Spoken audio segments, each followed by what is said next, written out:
All right, let's jump right into this explainer and decode the invisible chess match that's happening right in front of us on the field. Whenever we sit down to watch a team sport, it is so incredibly easy to just let our eyes follow the ball. We all do it.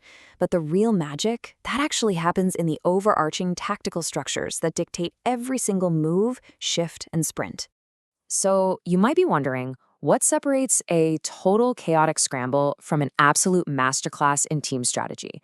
Well, at the absolute heart of every team sport is this eternal struggle to score, while simultaneously preventing the opponent from doing exactly the same thing. It's a constant dynamic balance between risk and security, between creating space and completely suffocating it. Here is our playbook for today. We're going to cover 1. The eternal tactical tug of war, 2. The shield, which is our defensive roles, 3. The sword, looking at attacking roles, 4. The engine, focusing on midfield connectors, 5. The blur of modern tactical systems, and 6. Striking the perfect balance. Starting with part 1, the eternal tactical tug of war and these opposing philosophies. To really understand the game, we first have to look at the core divide. On one side, you have the defensive philosophy. Traditionally, this is all about prevention. It's highly reactive, focused entirely on disrupting the opponent, containing their advancement, and using strict zonal or man-marking systems. On the flip side is the attacking philosophy. This is completely about pro-action. It's driven by penetration, carving out and creating space, and aggravating the defense to force mistakes. It's a classic clash of mindsets. Moving on to part 2, the shield, focusing on defensive roles. Let's start by looking at the shield, analyzing those dedicated roles whose primary duty is to just stop the opposition dead in their tracks. A perfect historical example of this is the libero, famously used in Italian soccer's Catenaccio system. The libero, or sweeper, isn't just a standard defender. Actually, scratch that. They're more like a free-roaming hero. Positioned just behind the main defensive line, they act as the ultimate insurance policy, sweeping up any loose balls that slip past the rest of the defense. But crucially, they also initiate surprise counterattacks by launching the ball forward from deep positions.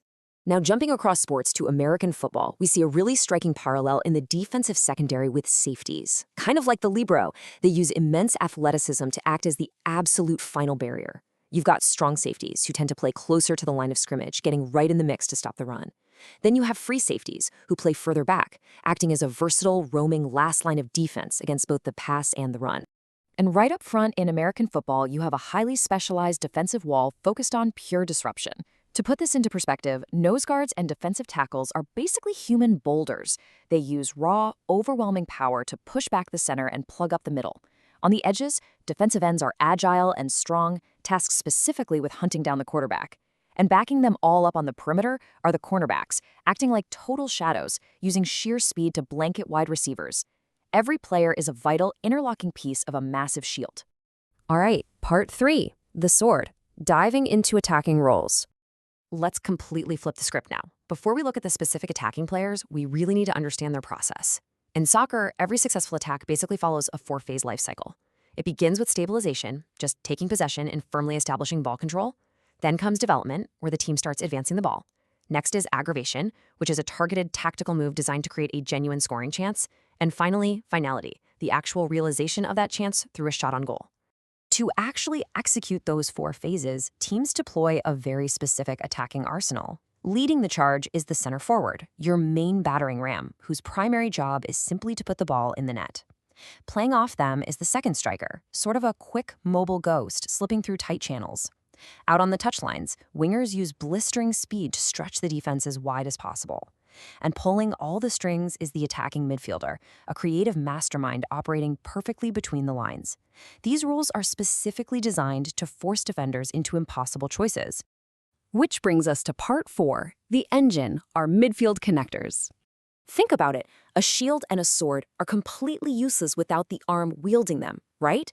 That brings us to the ultimate connectors on the field. When you look at setups like O.P. Basilevich's 1-4-5-1 system, you realize how incredibly dense the center of the pitch becomes. Controlling this zone requires absolute positional discipline.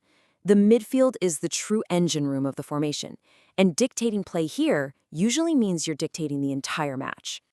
And the players in this engine room carry a massive dual-purpose burden. The holding midfielder must control the center defensively while also leading the play offensively.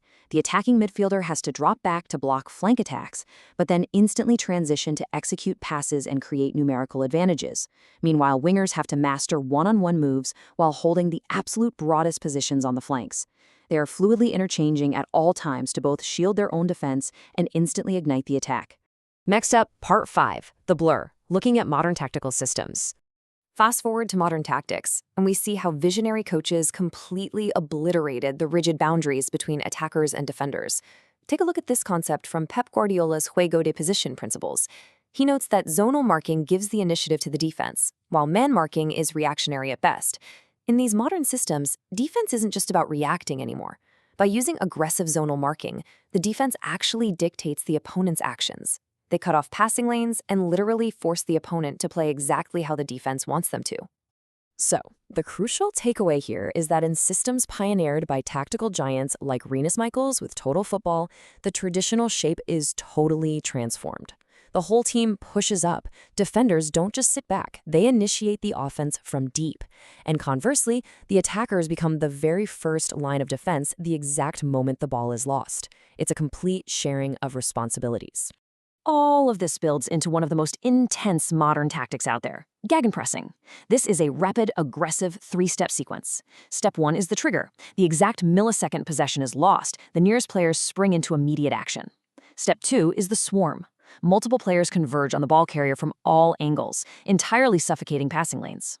Step 3 is the resolution. They either win the ball back instantly to launch a counter, or they commit a tactical foul to let their own defense reset. In this system, the sword literally becomes the shield. Finally, Part 6, striking the perfect balance. Let's bring this all together and see how these shifting philosophies build into the modern reality of team sports. A winning team today perfectly balances all of these elements at once. Formations are incredibly flexible. Attackers absolutely must be willing to press instantly. Defenders have to have the technical skill to initiate complex attacks. Midfielders are constantly interchanging roles on the fly. And spaces on the field, like extreme width and those dangerous half spaces, must be strictly occupied to stretch the opposition to their breaking point. Which brings us to our final thought for today. Next time you sit down to watch a game, are you just going to follow the ball bouncing back and forth? Or will you look deeper and watch the invisible chess match of the formation? Hopefully, this explainer has given you a totally new tactical eye to appreciate the brilliant, complex struggle between the shield and the sword playing out all across the field. Thanks for tuning in.